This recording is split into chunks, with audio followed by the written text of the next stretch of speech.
Good.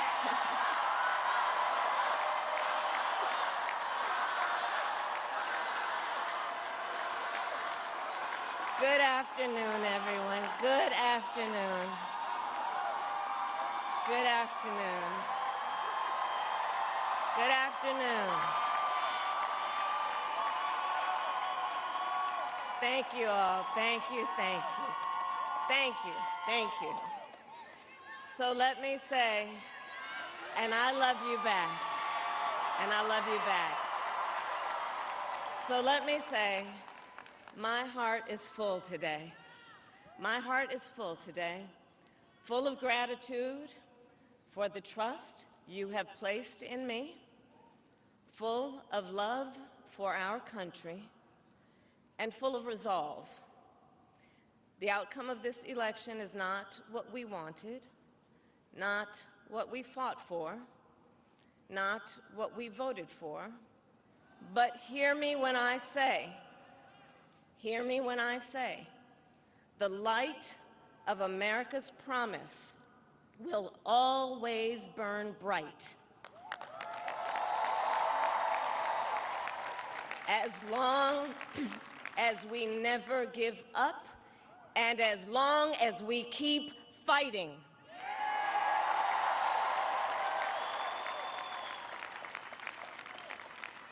To my beloved Doug and our family, I love you so very much. To President Biden and Dr. Biden, thank you for your faith and support. To Governor Walz and the Walz family, I know your service to our nation will continue. And to my extraordinary team, to the volunteers who gave so much of themselves, to the poll workers and the local election officials, I thank you all.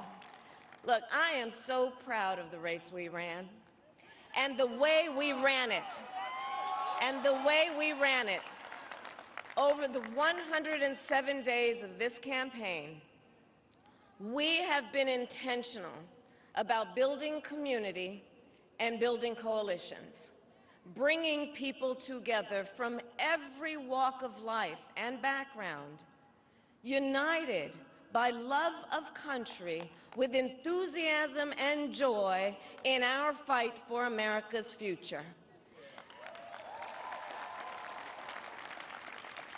And we did it with the knowledge that we all have so much more in common than what separates us. Now, I know folks are feeling and experiencing a range of emotions right now. I get it. But we must accept the results of this election.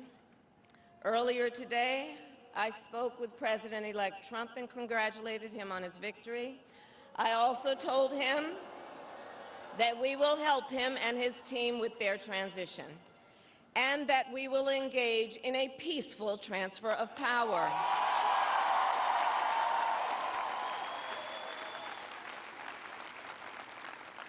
A fundamental principle of American democracy is that when we lose an election, we accept the results. That principle, as much as any other, distinguishes democracy from monarchy or tyranny. And anyone who seeks the public trust must honor it. At the same time, in our nation, we owe loyalty not to a president or a party, but to the Constitution of the United States.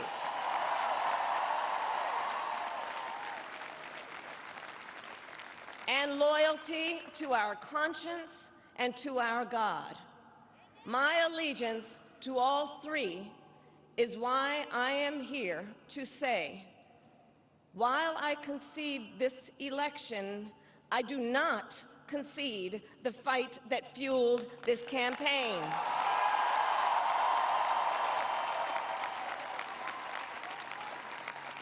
The fight for freedom, for opportunity, for fairness, and the dignity of all people, a fight for the ideals at the heart of our nation, the ideals that reflect America at our best.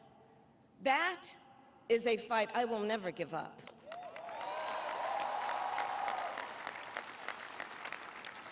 I will never give up the fight for a future where Americans can pursue their dreams, ambitions, and aspirations, where the women of America have the freedom to make decisions about their own body and not have their government telling them what to do. We will never give up the fight to protect our schools and our streets from gun violence. And America, we will never give up the fight for our democracy, for the rule of law, for equal justice, and for the sacred idea that every one of us, no matter who we are or where we start out, has certain fundamental rights and freedoms that must be respected and upheld.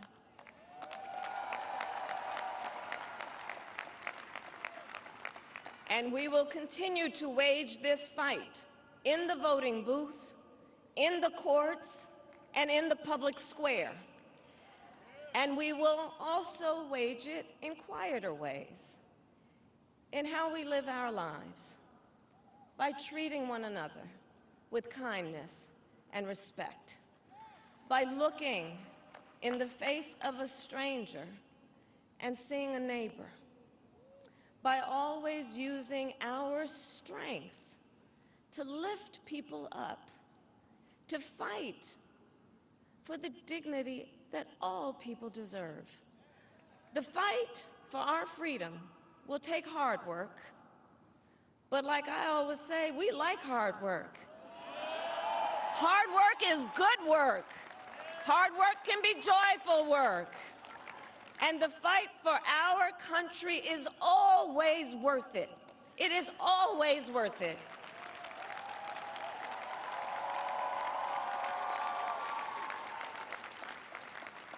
To the young people who are watching, it is, I love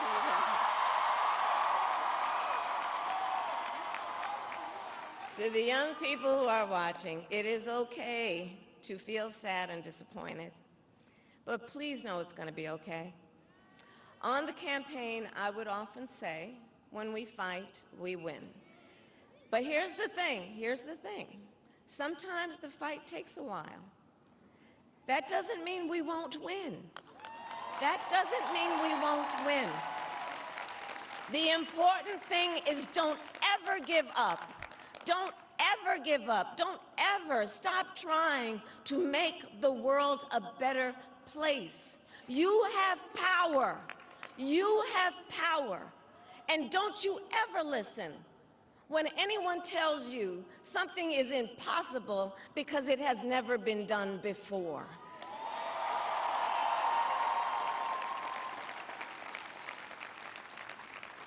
You have the capacity to do extraordinary good in the world. And so to everyone who is watching, do not despair. This is not a time to throw up our hands.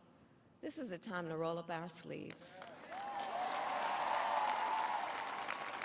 This is a time to organize, to mobilize, and to stay engaged for the sake of freedom and justice, and the future that we all know we can build together.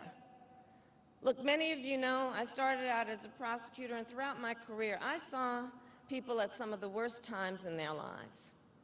People who had suffered great harm and great pain, and yet found within themselves the strength and the courage and the resolve to take the stand, to take a stand, to fight for justice, to fight for themselves, to fight for others. So let their courage be our inspiration. Let their determination be our charge. And I'll close with this. There's an adage an historian once called a law of history, true of every society across the ages. The adage is, only when it is dark enough can you see the stars. I know many people feel like we are entering a dark time, but for the benefit of us all, I hope that is not the case. But here's the thing, America, if it is, let us fill the sky with the light of a brilliant, brilliant billion of stars. The light of optimism, of faith, of truth, and service.